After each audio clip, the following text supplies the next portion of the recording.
Agapi é a Asociación Galega de Produtoras Independentes que se funda no ano 1994 por un grupo de produtores e produtoras que entenderon que era necesario, ¿no?, ter unha entidade profesional que os agrupase e puidese defender os dereitos da profesión, ¿no?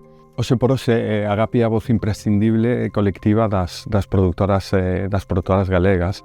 A súa función supera con creces a do simple interlocutor que nos representa de maneira consultante institucións como a Xunta de Galicia ou a propia Televisión de Galicia.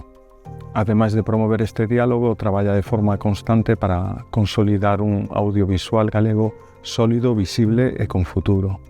Nestes 31 anos, en Agapi fixéronse moitas cousas que son fitos fundamentais e que axudan a entender o audiovisual que temos hoxe, non?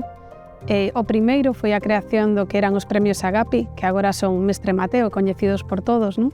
E foi tamén Agapi quen por primeira vez levou os proxectos e as películas fora de Galiza ao mercado MIP, ao MIPCOM de Cannes, no ano 2004, non? Estas misións comerciais que agora son naturais, antes, pois, bueno, non o eran, non? Estaba todo por facer e Agapi impulsou a que este sector pois se dinamizase e se crease pois o que hoxe coñecemos, un sector sólido, consolidado e que xa casi non necesita nin presentación.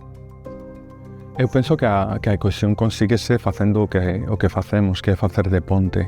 Agapi tamén é o lugar onde todas as produtoras, independentemente do seu tamaño, poden compartir as súas necesidades, os seus retos e tamén as súas inquedanzas.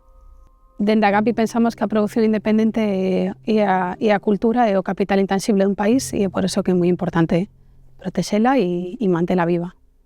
Traballar xuntos é o que realmente nos fortalece a todos.